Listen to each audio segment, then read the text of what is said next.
अयोध्या मंदिर नहीं जा सकता, तो वो मलाई किस काम की?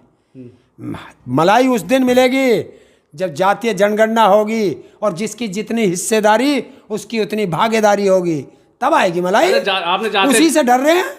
जातीय जनगणना की बात करें, जातीय जनगणना करा नहीं रहे तो वर्गीकरण में बांटेंगे कैसे? कैसे पता करेंगे कौन कितना है? अरे तो इसे क्या कहते हैं?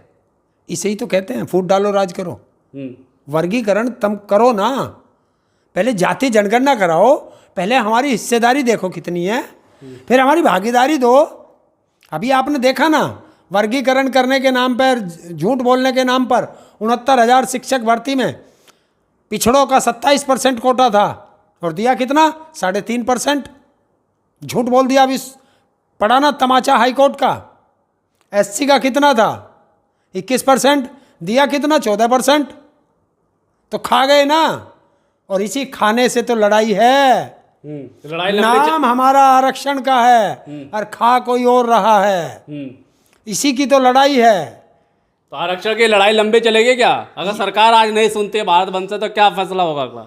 अगर नहीं सुनती है तो आज मैं डिक्लेयर करता हूं 26 नवंबर संविधान का दिवस होगा और दिल्ली का रामलीला मैदान होगा और उसमें आर पार का ऐलान होगा। आर पार कर देंगे? आर पार का ऐलान होगा। हिंसा करेंगे क्या? नहीं, हिंसा की बात किसने की है? आर पार किस तरीके से? आर पार ये होगा कि या तो हमारा आरक्षण आएगा, हमारा संविधान बचेगा, या सरकार जाएगी। और राहुल गांधी कह रहे हैं कि उसमें 26 नवंबर है। फाइनल कर दिया आज हमने। 26 नवंबर को दिल्ली के रामलीला मैदान में SC ST OBC और PDA लड़ेगा। PDA की लड़ाई होगी और वो दिल्ली से शुरू होगी और इसी रामलीला मैदान से शुरू होगी। इसी रामलीला मैदान से ये बीजेपी आई थी और 26 नवंबर को इसी रामलीला मैदान से बीजेपी को साफ कर देंगे। ऐसा तो नहीं कि बहकड़ा फुसलाया कि राहुल गांधी आरोप लगा रहे हैं कि UPSC को ये RSS बनाना चाहते हैं मोदी। बन गया, वो तो बन चुका। अब UPSC संघ लोक सेवा आयोग कहाँ बचा? क्या बचा? राष्ट्रीय स्वयं सेवक संघ से भर्ती हो रही है। देखिए, जितने ये बताते हैं एक्सपर्ट लेंगे, उन एक्सपर्टों के माध्यम से आपने देख लिया कि अगर प्राइवेट से लाओगे तो प्राइवेट से कहाँ से आएंगे? अडानी के फैक्ट्रियों से लाओगे, अंबानी की फैक्ट्रियों से लाओगे एक्सपर्ट। तो उद्योगपतियों के पास से ही तो एक्सपर्ट लाओगे, तो वो तुम्हारी बात सुनेंगे या उद्योगपतियों की बात सुनेंगे? और हमने एक्सपर्ट इन्होंने ला करके देख लिया। सेबी में एक्सपर्ट बैठी थी, ये प्राइवेट से ही तो लाए थे। तो ये एक्सपर्ट हैं। एक्सपर्ट हमारे IAS बन चुके हैं।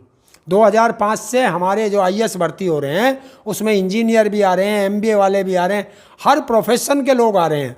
उनसे बड़ा एक्सपर्ट कौन होगा?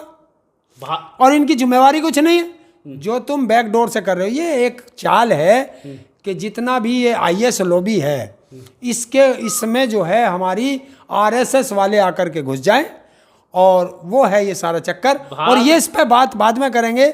आज भारत बंद है। भारत बंद से क्या संदेश देना चाह रहे हैं? भारत बंद से ये संदेश है कि जो राज्य सरकारों को आदेश आया है ये सुप्रीम कोर्ट का, उसको वापस करें और सुप्रीम कोर्ट इस पर पुनर्विचार करें। ये शांतिपूर्वक आंदोलन था, शांतिपूर्वक चल रहा है। आप चाहे राजस्थान में ले लो, मध्य प्रदेश में ले लो, पंजाब में ले लो, हरियाणा में लो, दिल्ली में लो, उत्तर प्रदेश में लो, महाराष्ट्र में लो, पूरे हिंदुस्तान के हर जिले के अंदर आज आंदोलन है। और देश के सभी आंदोलनकारियों को इस ताऊ का दिल से सल्यूट है। और बहुत अच्छा आप लोग आंदोलन चला रहे हैं। शाम तक चलाएं और शांतिपूर्वक चलाएं। आपकी विजय हो चुकी है, आप जीत चुके हो, सरकार हार चुकी है। असर होगा क्या इसका? ये असर नहीं है, ये असर ही तो है। कुछ लोग कह रहे हैं कुछ भी नहीं, असर नहीं है, और आधे जो SC के लोग जो हैं वो भारतीय जनता पार्टी के साथ हैं। अब निकल आ जाएंगे ना सब आगे वापस। उसी से तो बीजेपी घबरा रही है, उसी से भारतीय जनता पार्टी घबरा रही है, उसी से उसके सहयोगी दल घबरा रहे हैं।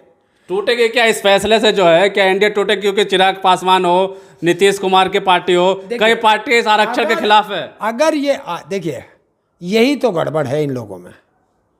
एक तरफ कहते हैं कि हम जनता के साथ हैं और एक तरफ सरकार में मलाई खाते हैं। तो एक तरफ होना पड़ेगा, या तो सत्ता के साथ रहो या देश की जनता के साथ रहो। अब ये जनता यही पहचान रही है।